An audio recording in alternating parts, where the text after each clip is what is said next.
Olá, sejam todos bem-vindos, irmãos. Paz e graça. Meu nome é Bruno Romano, eu sou professor de escola bíblica e também estudante de teologia. E hoje nós estamos aqui para mais uma reflexão sobre uma porção da palavra do Senhor. E o nosso tema de hoje é conversão é rendição.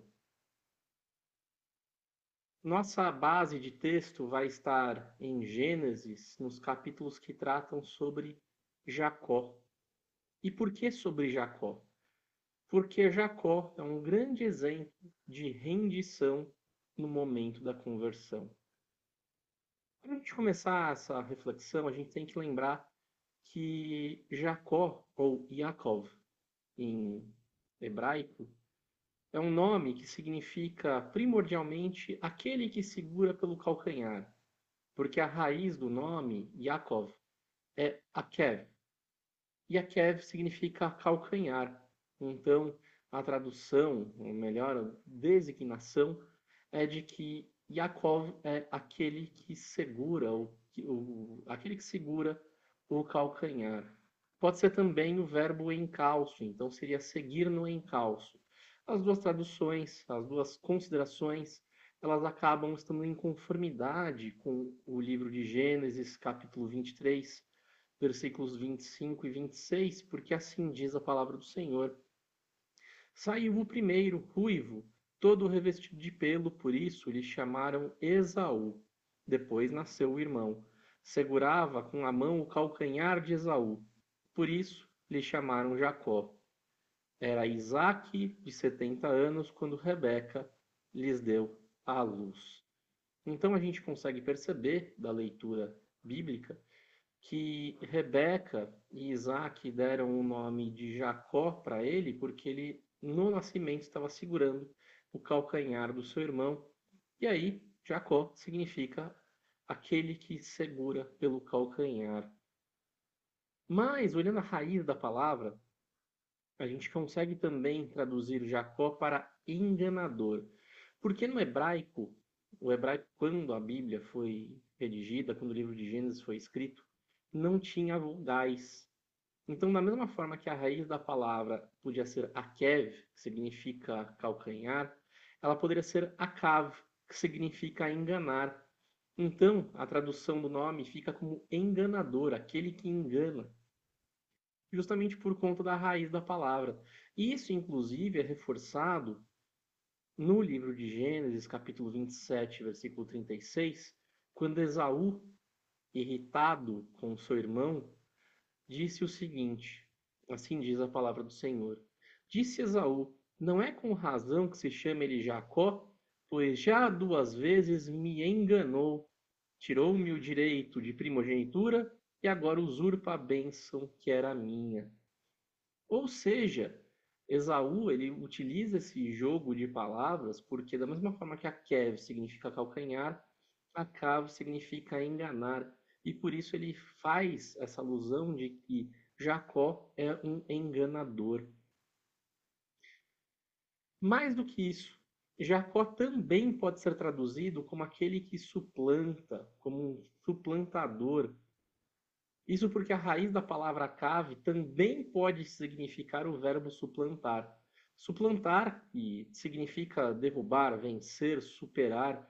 Mais especificamente, suplantar significa colocar debaixo da planta dos pés. Ou seja, vencer de uma forma que o seu adversário fique embaixo de seus pés. Para isso, para conseguir derrubar o adversário dessa forma, você precisa vencer, você precisa superar, você precisa suplantar um desafio ou um adversário. E por isso, o nome de Jacó também pode ser traduzido como um batalhador, um lutador e, indo além, um vencedor, porque ele suplanta seu adversário. Todas essas traduções do nome de Jacó acabam sendo muito interessantes. Porque, embora o nome ele não vá traçar a personalidade da pessoa, né, a gente não pode pensar, não, o nome da pessoa é vencedor, então ele vai vencer sempre. A gente sabe que o nome não traça o destino de uma pessoa, mas Jacó, ele de fato foi um lutador, ele foi um brigador durante toda a vida. Durante toda a vida. Ele foi um brigador e ele foi efetivamente um enganador. Ele teve o significado de seu nome como seu estilo de vida. Ele adotou o significado de seu nome como seu estilo de vida. Primeiro, ele enganou Esaú, fazendo-o trocar a primogenitura por um prato de comida. Isso a gente vê em Gênesis 25, versículos 29 a 34. Assim diz a palavra do Senhor. Tinha Jacó feito com um cozido, quando esmorecido veio do campo Esaú. Ele disse: Peço-te que me deixes comer um pouco desse cozido vermelho, pois estou esmorecido. Disse Jacó: Vende-me primeiro o teu direito de primogenitura. E ele respondeu: Estou a ponto de morrer, de que me aproveitará o direito de primogenitura? Então disse Jacó: Jura-me primeiro. E ele jurou e vendeu seu direito de primogenitura a Jacó. Deu, pois, a Jacó a Esaú pão e o cozido de lentilhas. Ele comeu e bebeu, levantou-se e saiu. Assim desprezou Esaú o direito de primogenitura. Depois, Jacó enganou seu próprio pai Isaque para tomar para si a bênção que seria dada a seu irmão Esaú. É o que nós vemos em Gênesis capítulo 27, dos versículos 21 a 24, depois 34 a 35. Assim diz a palavra do Senhor. Então disse Isaque a Jacó: Chega-te aqui, para que eu te apalpe, meu filho, e veja se é meu filho Esaú ou não. Jacó chegou-se a Isaque, seu pai, que o apalpou e disse: A voz é de Jacó, porém as mãos são de Esaú. E não o reconheceu, porque as mãos, com efeito, estavam peludas como as de seu irmão Esaú, e o abençoou. E lhe disse: És meu filho Esaú mesmo? E ele respondeu: Eu sou. Esse é o momento do engano. E aí no versículo 34 continua. Aí da conversa de Isaque com Esaú. Como ouvisse Esaú tais palavras de seu pai, bradou com profundo amargor e lhe disse: Abençoa-me também a mim, meu pai. E respondeu-lhe o pai: Veio teu irmão astuciosamente e tomou a tua bênção.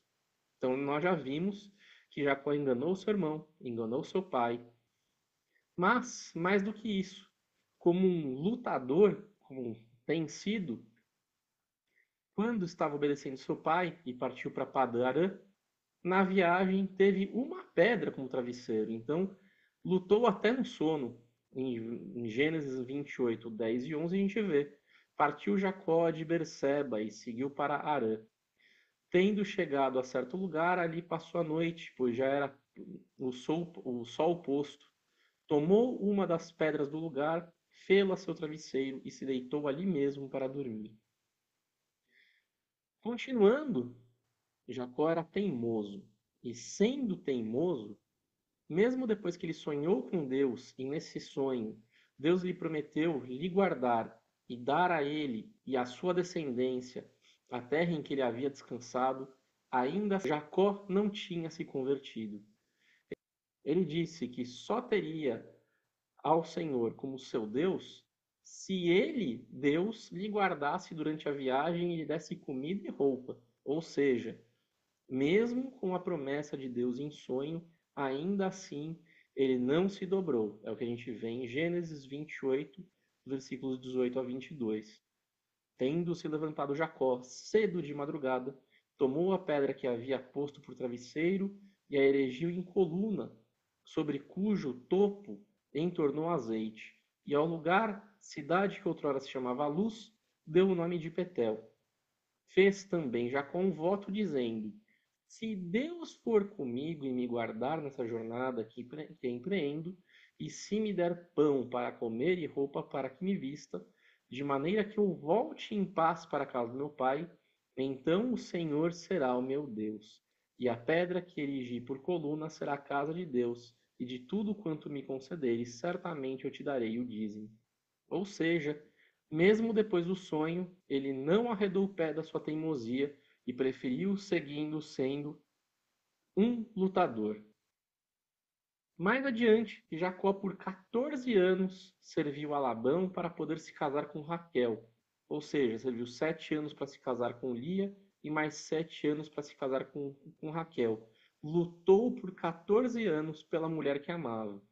É o que a gente vê em Gênesis 29, versículos 20 a 23 e 27 a 30. Assim, por amor a Raquel, serviu Jacó 7 anos, e estes lhe pareceram como poucos dias, pelo muito que a amava. Então disse Jacó a Labão: Dá-me a minha mulher, pois já venceu o prazo, para que me case com ela. Reuniu, pois, Labão todos os homens do lugar e lhe deu um banquete. À noite conduziu Lia, sua filha, e a entregou a Jacó, e coabitaram. Ou seja, Jacó foi enganado. Mas, depois que percebeu o ocorrido, novamente negociou com Labão. E aí continua no versículo 27. Decorrida a semana desta, dar-te-emos também a outra pelo trabalho de mais 7 anos que ainda me servirás. Concordou Jacó, e se passou a semana desta, então Labão lhe deu por mulher Raquel, sua filha, e coabitaram. Mas Jacó amava mais a Raquel do que a Lia, e continuou servindo a Labão por outros 7 anos. Jacó depois teve de servir Labão por mais 6 anos e, depois de tentar negociar a sua ida de volta para casa, teve de fugir de Labão para conseguir retornar à terra de seus pais. É o que nós vemos em Gênesis, capítulo 31, dos versículos 17 a 21. Então se levantou Jacó e, fazendo montar seus filhos e suas mulheres em camelos, levou todo o seu gado e todos os seus bens que chegou a possuir, o gado de sua propriedade que acumulara em Padã-Arã, para ir a Isaque, seu pai, à terra de Canaã. Tendo ido Labão fazer a tosquia das ovelhas, Raquel furtou os ídolos do lar que lhe pertenciam seu pai, e Jacó logrou a Labão, o arameu, não lhe dando a saber que fugia, e fugiu com tudo que lhe pertencia, levantou-se, passou o Eufrates, e tomou o rumo da montanha de Gileade. Ou seja, sempre lutando, sempre fugindo, em alguns casos enganando, sempre, sempre, sempre, de maneira teimosa, sem se entregar. Aí, quando retornava para a terra de seus pais, Jacó soube que Esaú vinha a seu encontro junto de 400 homens, e nesse momento ele finalmente reconheceu que precisava de Deus para ser salvo. É o que nós vemos em Gênesis 32, versículos 9 a 11. E orou Jacó: Deus de meu pai Abraão e Deus de meu pai Isaque, ó Senhor, que me disseste: torna a tua terra e a tua parentela e te farei bem. Sou indigno de todas as misericórdias e de toda a fidelidade que tens usado para com teu servo, pois com apenas o meu cajado atravessei este Jordão, já agora sou 2 bandos. Livra-me das mãos do meu irmão Esaú, porque eu o temo, para que não venha ele matar-me e as mães com os meus filhos. Mesmo diante do reconhecimento, Jacó havia deixado uma boa parte da sua teimosia de lado, mas ainda assim ele não tinha se rendido. E como ele não tinha se rendido, Deus se mostra a Jacó. E como ele se mostra a Jacó? Poderia se mostrar como uma sarça ardente, ele poderia se mostrar como um anjo de luz, mas não. Jacó, por ter lutado a vida inteira, por ter passado a vida inteira lutando, Deus se revela para Jacó como um lutador, para lutar com ele. E para que Jacó se rendesse finalmente, Deus lhe feriu a coxa, momento em que Jacó finalmente se rende. É o que nós vemos em Gênesis 32, dos versículos 24 a 26. Ficando ele só, e lutava com ele um homem, até ao romper do dia. Vendo este que não podia com ele, tocou-lhe na articulação da coxa, deslocou-se a junta da coxa de Jacó na luta com o homem. Disse este: Deixe-me ir, pois já rompeu o dia. Respondeu Jacó: Não te deixarei ir, se não me abençoares. Conversão é isso. Jacó se rendeu quando Deus lhe tocou a coxa e lhe feriu. Conversão é isso, é a rendição, é reconhecer que sem Deus não somos capazes de viver nesse mundo injusto. E quando nos rendemos, reconhecendo que só com Deus podemos caminhar, só no momento da conversão que nós conseguimos ter alívio. E é na conversão que reconhecemos que Jesus é o nosso único e suficiente Salvador. E reconhecemos que somos pecadores e que precisamos de Deus para caminhar neste mundo. E quando nós reconhecemos que somos pecadores, é que nós temos alívio e perdão. E não foi diferente com Jacó. Quando vemos Deus perguntar a Jacó qual é o seu nome, Jacó responde e ele é Jacó. Em Gênesis 32, 27, diz assim: Perguntou-lhe, pois, como te chamas? E ele respondeu, Jacó. Um dos significados do nome de Jacó é enganador, justamente por conta da raiz. Até por isso que Esaú faz aquele jogo de palavras dizendo que ele se chama Jacó porque ele foi enganado 2 vezes. Como o nome de Jacó também significa enganador e não só aquele que segura pelo calcanhar, Jacó, quando declama o seu nome a Deus, ele está reconhecendo o seu pecado, de que ele é um enganador, de que ele é um teimoso, de que ele sempre buscou viver de acordo com as próprias forças, com o próprio estilo de engano e lutando o tempo inteiro e enganando a quem precisar. Ele reconhece o seu pecado e nesse momento ele se rende, se converte, reconhece seu pecado e é este momento em que ele realmente se dobra efetivamente a Deus e ele passa a ter uma vida com o Senhor. E assim é conosco.